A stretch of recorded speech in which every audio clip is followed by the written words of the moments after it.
তুমি গিয়া বাসায় মোবাইল চালাইয়া যখন দরজা লাগায় ঘুমাবা, 10টা 11টায় আম্মু যখন ডাকবে, হঠাৎ দেখবে আওয়াজ নাই। ও বাবা, তোমার আজরাইল আসিয়া জীবনটা নিয়ে গেল। মা একটা চিৎকার দিয়া বলবে, মায়ের অন্তরে আঘাত লাগছে। মা চিল্লায় বলবে, তোরা কই আছো? আয়, আমার বাবা বুঝি দুনিয়ায় আর নাই। ওই মা চিল্লায় বলবে, আমারে আম্মু বলিয়া ডাক দিবে কে? আমি তো আর আম্মু ডাক শুনবো না। বাবায় টেলিফোন করবে, ইমাম সাহেব আমার সন্তান বেঁচে নাই, জানাজা না পড়ায় যাবেন না। একদলকে বলবে তাড়াতাড়ি যা, দোকান থেকে কাফন নিয়ে আসো। আর একদলকে বলবে বাঁশবাগানে যাও, কবর খনন করো। কাউকে বলবে গরম পানি কর গোসল দেওয়ার জন্য। ওই যে উত্তরায় মাইলস্টোন স্কুলে বিমান দুর্ঘটনা, কত বাচ্চা চলিয়া গেল, আগুনে পুড়িয়া গেল। আমার জুমার মসজিদের এক মুসল্লি সেদিন দেখা, আমি বললাম ভাই, তার একটা মেয়ে বাচ্চা ওই কলেজ স্কুলে পড়ে। দুপুর বেলা মা আনার জন্য গেল, বাচ্চা অন্য দরজা দিয়া রাস্তায় এসে দাঁড়ানো, মা আর এক গেট দিয়া ভিতরে গিয়া আটকে গেছে, আর আসতে পারে নাই। বিমানের আগুনে ঝলসে সে জায়গায় মারা গেল। ওই বাচ্চা বারবার বলে, ওই বাবা আমার আপন বন্ধুকে বললাম, ভাইজান আপনার ছেলে মেয়ের খবর কি? ওর মা তো দুনিয়ায় নাই। লোকটা কিং কর্তব্য বিমূঢ় হইয়া চোখের কোঠায় পানি, বলে হুজুর কি বলবো? বাচ্চাগুলো আমারে দেখে, কিন্তু ওই বাচ্চা ছোট মেয়েটা যে স্কুলে পড়তো, ও বারবার বলে আমি আম্মু বলে কারে ডাক দিব? আমারে আম্মুর আদর কে দিবে? ওরে আমি তো বুঝতেছি ওরা টাকা দেই, খানা দেই, পোশাক দেই, যা কিছু দেই না কেন, ওই বাচ্চাদের মনের মধ্যে একটা জ্বলন জ্বলতে আছে। ওদের কেমন যেন কিসের অভাব, টাকাও দেই, খানাও দেই, কিন্তু ওই বাচ্চাগুলো এতিমের মতো ডানে একবার তাকায়, বামে তাকায়, বলতে পারে না ওরা বা দেখি আমার সব আছে কিন্তু মা নাই। আমার মায়ের আদর থেকে আমরা বঞ্চিত। আরে একটা মা সন্তানের যে কত আপন। ও টাকাওয়ালা বাবারা, ও বৃদ্ধ বাবাজিরা, ও ব্যবসায়ী বাবারা, আজকে তুমি দেশের গ্রামের বাড়ি ছাড়িয়া ঢাকার শহরে চাকরি করো, ব্যবসা করো, তোমার মায়ের খবর জানো? এক রাতও মোবাইল না করিয়া ঘুমাইতে পারে না। রাত্র যতটাই হোক না কেন বারবার মোবাইল করে, বাবা কেমন আছো, কখন ঘুমাইবা, খানা খাইবা? ওই মা বাবার চোখের পানি। আজকে তুমি টাকার মালিক, বাড়ির মালিক, গাড়ির মালিক, ওই মা বাবার চোখের পানি আর দোয়া ছাড়া আমি চেয়ারে বসতে পারি না রে বাবা। বাড়ির মধ্যে মা কত মেহমান খানা খাওয়ায়, গোশত পাকায়, কিন্তু মা নিজে খায় না। আমার সন্তান একটা আমার কিনারায় নাই। ও আল্লাহর বান্দারা, এই ময়দানে কারা জানি মা হারায় ফেলছো, কে জানো বাবারে হারায় ফেলছো। ওরে আল্লাহর বান্দারা, যার বাবা নাই তার দোয়ার দরওয়াজা একটা বন্ধ, যার মা নাই তার দোয়ার দরওয়াজা দুটোটা বন্ধ হয়ে গেছে। আর যার মা বাবা এখনো আছে, মোনাজাতের পরে বাসায় গিয়া দেখবা মা ঘুমায় না, বাবাও ঘুমায় না, সন্তানের অপেক্ষায় বারবার বলে বাবা আয়, তাড়াতাড়ি আয়, খানাও খাই নাই তুমি আসবা বলিয়া। আজকে যার মা নাই, বাবাও নাই, ও যখন দরওয়াজার কিনারায় গিয়া দাঁড়াবে, দেখবে পাশের ঘরে যখন মা আওয়াজ দেয়, তখন ওই এতিমের কলিজাটা ছিঁড়িয়া যাবে। ওর বাবা আর জীবনে দেখবে না, মাও দেখবে না। ও আমার কলিজার বাবারা, ও ছাত্র ভাই, স্কুলে পড়ো, কলেজে পড়ো, চাকরি করো, ব্যবসা করো, ওরে আমি তোমাকে বলবো, ওই মা বাবার দোয়া ছাড়া জীবন সফল হবে না। ওই মা বাবার চেহারাটাও কি মনে পড়ে না? ওই মা বাবারে যারা কষ্ট দিয়া কাঁদাইছো, ওরে আল্লাহর বান্দারা, এখনো সময় আছে, দোয়া চাও। ওই মা বাবার চোখের পানি ছাড়া তোমার জীবনের তালা খুলবে না। ও যুবক, ওই মা বাবার সাথে বেয়াদবি করিও না। যদি কোনো অন্যায় করিয়া থাকো, আল্লাহর কাছে ক্ষমা চাও, 2 ফোঁটা চোখের পানি ছেড়ে কাঁদো। তোমার মতো কত যুবক তাকায়া দেখো, স্কুলে কলেজে পড়িয়াও নামাজ ছাড়ে না। তুমি নিজেরে জিজ্ঞাসা করো, তুমি কেন পারো না? তোমার মতো সন্তান নামাজ পড়ে, ও বাবা গাড়ি চালায়, ড্রাইভার নামাজ পড়ে, বলো তুমি কেন পারো না? ও ব্যবসায়ী বাবারা, আপনার মতো কত ব্যবসায়ী 5 ওয়াক্ত নামাজ পড়ে, আপনি কেন পারবেন না? ও চাকরিজীবী বাবারা, আপনার মতো কত চাকরিজীবী চাকরিও করে, নামাজ পড়ে, আপনি কেন পারবেন না? ও পর্দার আড়ালের মা বোনেরা, আপনার মতো কত মা কত বোন এখনো আছে, পর্দা করে, নামাজ পড়ে, স্বামীর মাল হেফাজত করে, মোবাইলে সময় নষ্ট করে না, একটা সন্তানকে আদর্শওয়ালা বানানোর মেহনত করে। ও আম্মা জানেরা, বোনেরা, আপনারা কি পারেন না সন্তানটাকে আদর্শওয়ালা বানানোর মেহনত? সময় আছে, তওবা করেন। আমি শুরুতেই বলেছিলাম, জানি না কার আবু জাহাল ওয়ালা কপাল, জানি না কার কপালটা ওমর ওয়ালা কপাল। ও পর্দার আড়ালের মা বোনেরা, আপনারা তো জানেন এই দুনিয়াতে আল্লাহর এক বড় দুশমন ফেরাউন, তার স্ত্রীর নাম আসিয়া। এই এত বড় বেঈমানের ঘরে থাকিয়া আসিয়ার মতো বান্দি জান্নাতি হইয়া কবরে চলে গেছেন। নবীজি বলেন, আসিয়ার সাথে আমি মুহাম্মদের সাথে জান্নাতে বিবাহ হবে। ও পর্দার আড়ালের মা, আপনার স্বামী তো ফেরাউনের মতো খারাপ না। আপনি যদি নামাজ পড়েন, পর্দা করেন, আপনার স্বামী অনেক খুশি হয়ে যাবে, আপনাকে বাধা দিবে না। এখনো বলবো, আল্লাহর কাছে 2 ফোঁটা চোখের পানি সারিয়া গোপনে গোপনে বলেন,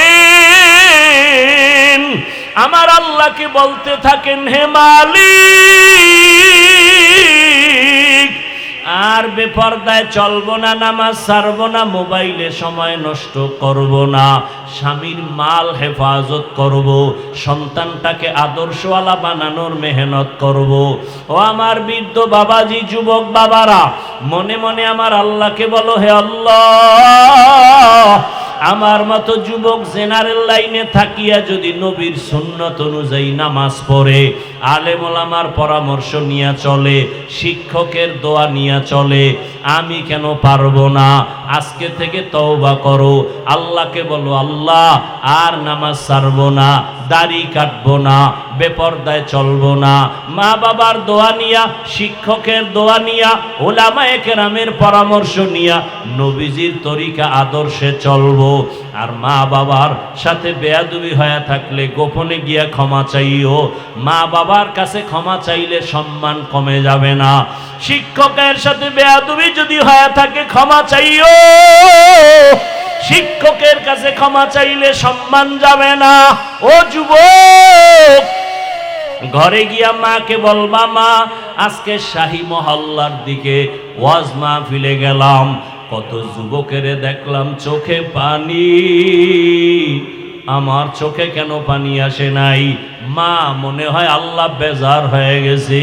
মা, আমি তোমার সাথে অনেক বেয়াদবি করেছি, আজকে তওবা করে আসছি, আর বেয়াদবি করব না। তুমি আমার মাথায় হাত দিয়া দোয়া করে দাও।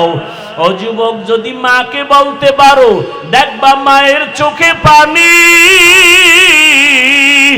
মা কান্না করে বলবে, বাবা আয় আয়। মাথায় হাত দিয়া ডাক দেবে, ও আরশে আজিমের মালিক,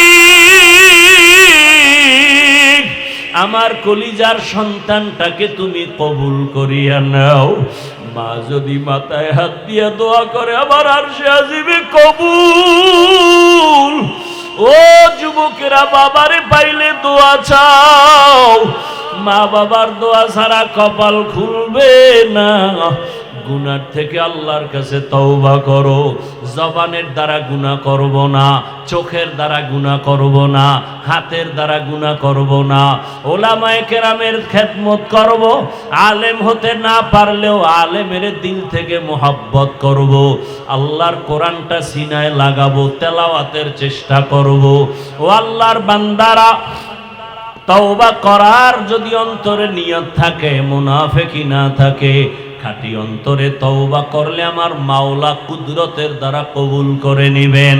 তওবার নিয়ত যাদের আছে, মুনাফিকি নাই, আল্লাহর মোহাব্বতে তওবার নিয়তে দুটো হাত আমার আল্লাহকে দেখায় দাও।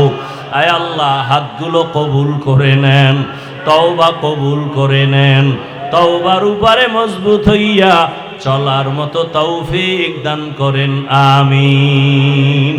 যুবক বাবারা, আজকে এই শাহী মহল্লার আমার যুবকেরা কত মেহনত করিয়া আজকে এই আয়োজন করলেন। এরা যদি চাইতো একটা নাচ গানের প্যান্ডেল সাজাবে, পারতনি? কিন্তু ওরা নাচ গানের প্যান্ডেল সাজায় নাই।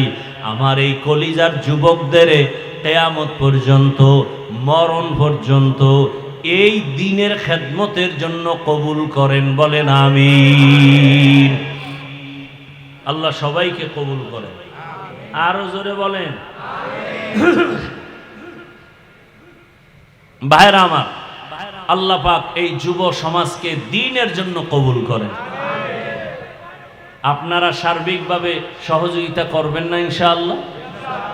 আমি বলছি, আলেম হতে না পারলেও আলেমদের দোয়া নিয়ে চলবেন, আলেমদের সহযোগিতা করবেন, রাজি আছেন ইনশাআল্লাহ?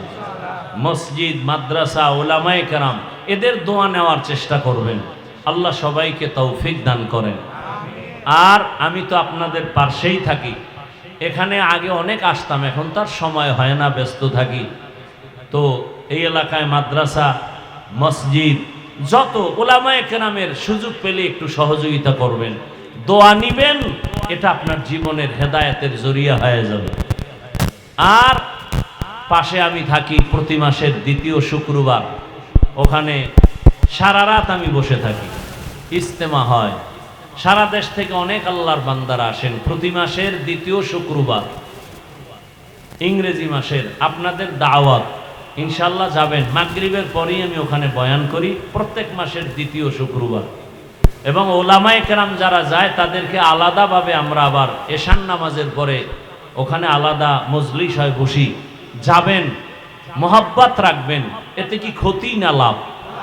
যদি মনে করেন ক্ষতি, তো জীবনে আলেমের থেকে 1000 কিলোমিটার দূরে থাকবেন, তখন টের পাবেন লাভ না ক্ষতি। আর সহযোগিতা করবেন। এই জমিনে এখন মাদ্রাসা বন্ধের চক্রান্ত চলতেছে। আল্লাহ দুনিয়ার সব দ্বীনি সহি মাদারেসগুলোকে আল্লাহ কবুল করেন। আমি তো বিশাল এক বোঝা মাথায় নিয়ে চলতেছি, দোয়ার জন্য আমি বলছি, সুন্নত হিসাবে, আমার ব্যক্তি স্বার্থ না। আমি চলে যাব একদিন দুনিয়া থেকে, কিন্তু মাদ্রাসা থাকবে না। কথা বলেন না কেন? আপনাদের এখানে যে মসজিদ, এই যারা গড়ছেন মসজিদ প্রথম, তারা আছে দুনিয়ায়, অনেকে চলে গেছেন, কিন্তু সব পাবে না? পাবে। সহযোগিতা করতে থাকবেন আল্লাহর জন্য, কোনো ব্যক্তির জন্য না। তো মাদ্রাসার খেদমত, আমি তো জানেন 20 কোটি টাকার জায়গা নিয়েছি। অনেকেই বলে এই সাহস করলেন কিভাবে? আমি বললাম, আল্লাহর ভরসা, আল্লাহ দয়া করবেন। আর আমাকে যারা মোহাব্বত করেন, দেশে বিদেশে আমার ভাইরা, বোনেরা, মায়েরা অনেক দোয়া করেন, তাদের এক সহযোগিতা। দোয়া বড় সম্পদ। আপনাদের সহযোগিতার জন্য আমার দোয়া চাইতে পারি না? পারি না? বলেন, পারেন। অতএব আমি দোয়া চাই। দান চাওয়াও সুন্নাত, দেওয়াও সুন্নাত। আপনাদের এখান থেকে 5 মিনিট হেঁটে গেলে বিশাল জায়গা, এখনো কি বলে বিশাল এই টাকার অঙ্ক। আজও মাদ্রাসায় বসে বললাম জায়গা ফিরাইয়া দেন, পারতেছি না। বাকি আল্লাহর কাছে দোয়া করতেছি, কাঁদতেছি। আপনারা দোয়া করবেন, আল্লাহ পাক কোরআনের বরকতে দ্বীনের জন্য এই প্রতিষ্ঠানকে আল্লাহ কিয়ামত পর্যন্ত কবুল করেন এবং এই জায়গার অর্থের ব্যবস্থা আল্লাহ করে দেন। তবে কেউ যদি মনে করেন যে এত টাকা কে দিবে, না, আমি চাই গরিবের 5 টাকায়ও বরকত বেশি। আপনারা যদি পারেন আমাদের ওখানে হিসাব করলাম এক জায়নামাজ পরিমাণ জায়গা 40,800 টাকা, আর 1 স্কোয়ার ফিট জায়গা 5,100 টাকা। যদি আপনারা পারেন বিকাশে, অ্যাকাউন্টে বা আপনার বন্ধু বান্ধব থেকেও যদি পারেন, দিনের স্বার্থে দিবেন। এখানে কোনো ব্যক্তি না, আল্লাহর দ্বীনের জন্য দিবেন।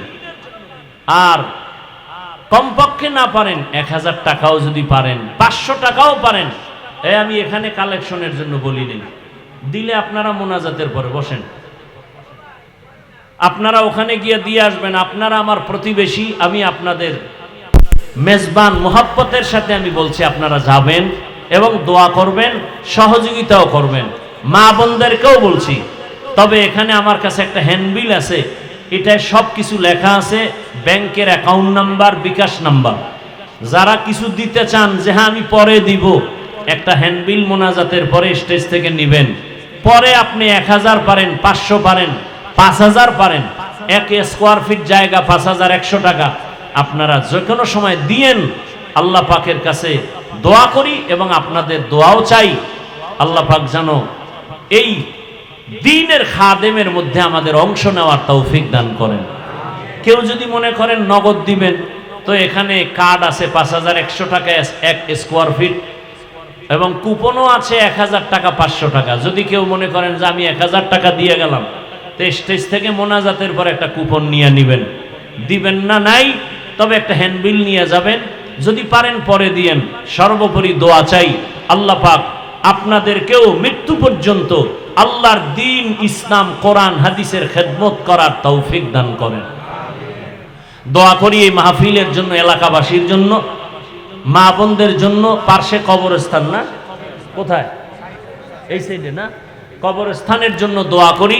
আল্লাহ পাক রব্বুল আলামিন আমাদের এই কবরওয়ালাদেরকে জান্নাত দান করুন। আর সামনে কিন্তু বিশাল ইমানের পরীক্ষা। আমরা চেষ্টা করব আল্লাহ যেভাবে রাজি থাকেন, রসুলের আদর্শ, দেশেরও খেদমত হতে হবে, দ্বীনেরও খেদমত হতে হবে।